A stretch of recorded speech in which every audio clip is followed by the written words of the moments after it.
Now that the Muppet Show's been out for a good few days, I've had enough time to collect my thoughts and feelings, and now I am going to go through and walk you through the new special and what I thought about it, and simply just, sort of share the love, because this was an amazing, amazing special. It's honestly one of the best things they've done.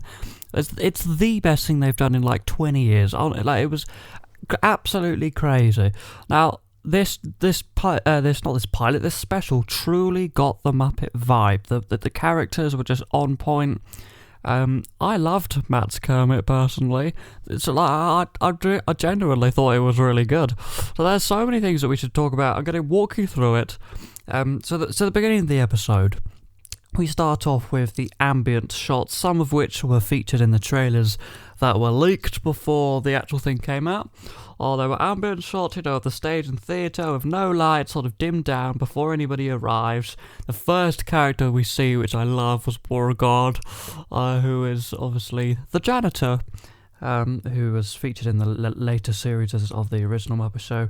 He was there, doing his thing, and Kermit was there, and then we get those same shots we had in the trailer that actually were extended, which led us to see Pops for the first time in this special. He features and more things, and then we get the Ralph and Kermit little skit thing that we had in the trailer as well, and then slowly moving right along, that song comes into the background, and the show really gets going when Kermit calls on Scooter, and Scooter's like, oh yeah, and he does his original thing of 15 seconds to curtain or whatever, 30 seconds, whatever it was, and then that's amazing. And then we get our introduction to Sabrina and Miss Piggy and their sort of conflict thing, which was just amazing, felt really on point. And then of course we hit the real intro. I mean, the opening theme, they did it perfectly. Could not have been done better. That was so good. So cool to see how they interpreted it and how they decided to just keep it so faithful. I mean, there was so small difference between the two. It was so good. So good. So then we go on to the first sort of act thing that we had, and they started off with Sabrina, the guest star. They usually didn't, in the original, they didn't really go straight into the guest star. They do a little thing, because Kermit would go, but first we're going to see this, or whatever. But they went straight into it. We got one of Sabrina's biggest songs, Man Child, and it sort of takes place in a bar where there's all these freckles, and Sam Eagle's the bartender, which is a great little thing. I also did think I spotted a puppeteer's head underneath Mo Frackle. I think I did. By the way, during that whole song, just to watch Sam Eagle in the background is hilarious. His reactions are perfect. And of course, the mayhem with Crazy Harry ensues, as somebody would probably quite guess. But instead of explosives, it was some incredible, hurricane-level winds. And that was really good. The chickens, all their feathers get run off, and that's just a proper good gag. Now, the Muppets used to do this all the time, where they would build characters and puppets just for gags that would be used once, and then you never really see it again. And they would do that all the time. They did a whole episode with the Muppets were taken over by pigs. They never, they didn't use the Kermit the Pig again, to my knowledge anyway. That was super good. After that shot, we have all the sort of background things where it's like everybody's just come off stage, and we get that a lot, which is that's some proper original vibes. And as Sam walks out of the stage into the backstage area, pretty sure you can see somebody's arm, someone's arm performing him. I'm not sure if it was Eric, because I'm pretty sure Piggy's in that. No, Fozzie's in that shot later on, but who knows? I think I spotted an arm. We get Seth Rogen's introduction, and he's super chill. I really feel like he gets the Muppets super well, and he didn't overplay anything, he didn't do anything crazy, he understood what his job was, and he did a fantastic little cameo that was really good. Now, I'd like to talk about Gonzo, because he was the next act that appeared in the show. Gonzo was one of the weakest characters in this show, which it's really sad. This show as a whole is the best thing they have done for so many years. I love it, I love it, I love it. But Gonzo, I'm going to be bold here and say I don't think Dave Goelz was even on set for this, because Gonzo's audio sounds like, his voice sounds like it was recorded in a booth, and the lip sync doesn't match with his voice at all. And the manipulation style doesn't particularly look like Dave either. So I think that what's happened here is, like they did in the Mark Rober stuff and the Games Awards when Gonzo's appeared in these little things online, I don't think Dave was even there. I think they pre-recorded his voice, which is a bit sad, but there you go. Things are moving on, people are getting older. It's still Gonzo and it still sounds like Gonzo, and to be honest, that's all the fans care about. Then we head into an interesting little segment called Pigs and Wigs, and what was cool about this one, my favourite thing about it genuinely, was the introduction, because it was Matt Vogel doing that sort of Jerry Nelson sort of introduction to a skit, which Jerry Nelson used to do all of them. He did Pigs in Space, Veterinarians Hospital, all of that stuff. So, you know, Matt's sort of sinking into that role as he did in the Hollywood Bowl and the O2 shows of, he's now that voice that sort of introduces those acts, which was really cool. We get lots of, you know, background stuff after that, characters walking off and on stage, and we get Rizzo singing a song, which was super, super cool. Wasn't particularly expecting that. We didn't even hear him talk, we just hear him singing this. But the thing is, he still sounds exactly like Steve, which is just pretty cool. Bradley did a fantastic job there. You know, more chaos ensues behind the scenes, all of that sort of stuff goes on. I'd like to point out that in the behind the curtain, you know, the background shots, Scooter sort of does his original thing of just being there, existing, not really doing much, just kind of stirring it up a bit and shooting out random thoughts, and he does a really good job of that. David Rodman did a good job of sort of getting that original thing of Scooter. Scooter felt very Scooter for me, which he hasn't, to be completely honest, in the last like 10 years, since the 2015 series. So I thought that was really cool. Felt like the character done a full circle there. So, and another thing I noticed in these dressing room, shots was Kermit and Matt's Kermit.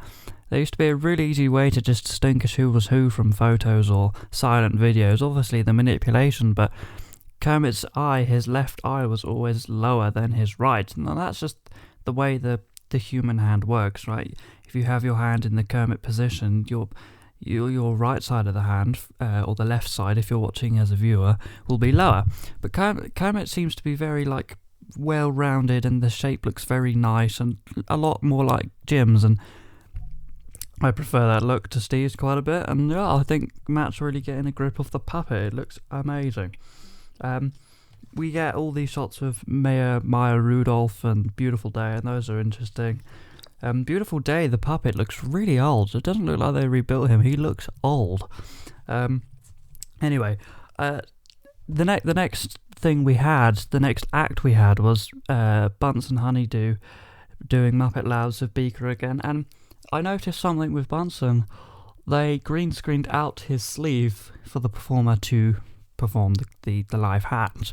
Now, earlier on and later on in the episodes, they don't do that, but for this, they do. And I think it's the same puppet, so I don't know why they decided to go that route, because they didn't do it with any of the other characters, or the ones that you would think they would. But anyway, that happened. So even more behind background shots where Janice looks ginormous next to Kermit. So he looks huge. The new rebuild of Janice looks massive next to Kermit. So I just thought that was a little bit funny there. The duet with Sabrina and Kermit happens. That's all pretty cool. And we got the croc puppet at the bottom. That's just a retro Muppet thing right there.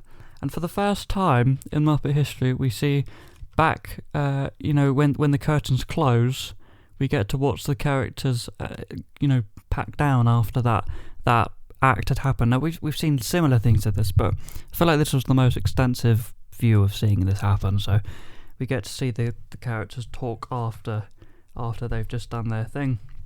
And that was really good. That song duet had a lot of classic Muppet vibes, and was very fun to watch. Indeed. So that all happened, and then we get to where my absolute favourite part of the episode was, and that's when Kermit realises he's overdone it. He's promised too many things by accident, and there's too many people who want to be the last act. Also, little Easter egg, look at Gaffer the cat, he finally has 2 eyes. He has one of the eyes that Beaker loses in the Muppet Lab sketch. That's a fun little Easter egg there. But yeah, Kermit sort of loses faith, he doesn't know what to do. He asks them to trust him, he goes out, talks there, got some really nice shots of the green screened Kermit there, where they do erase his arm rods. They do erase his arm rods there, and they didn't do that for the rest of the show, so that's interesting. That happens, he starts singing Don't Stop Me Now. Ralph joins in, which is just classic Jim vibes. It feels proper like Jim was doing Ralph there. Bill did a great job. And then they all just come into shot, and it was perfect. It just felt perfect. The only thing that wasn't perfect about that shot was Matt Vogel's head is in the frame, and so is Bradley Freeman Jr.'s, if it is Bradley Freeman Jr. Whoever was performing Bean Bunny in that shot went a little bit too high with the puppet, and we see the arm and going into Bean, and you can see Matt Vogel's lovely little hat that he was wearing when they did that shot. That was just a bit funny, but yeah, that ended the show off. They did the original, thank you guest star for being here, it's been fantastic, the credits roll, they're all just messing around, no script. It's just that was perfect. And that was it. That was a show. It was just the perfect feeling, right? They just did all the things that they needed to do. They really just went, we're gonna do it as if it's the next episode from the last thing they shot in the 80s. And that's a huge risk, because no one, when they do reboots, no one does it exactly like they did it before. There's going to be some differences. And there was slight differences, but it wasn't enough to make me think, oh, this is a brand new thing. It was, oh, this is really, they're just doing it again, but with much better quality, cameras and stuff like that. And that's what they went for. Obviously, the new songs that they're using, that really brings it to the 21st century and all that. But yeah, I loved it. It was so good. Matt did a fantastic job as Kermit. Yeah, I'm gonna probably make a video going through every single character that we can see in the new show. That might take a while, so look out for that.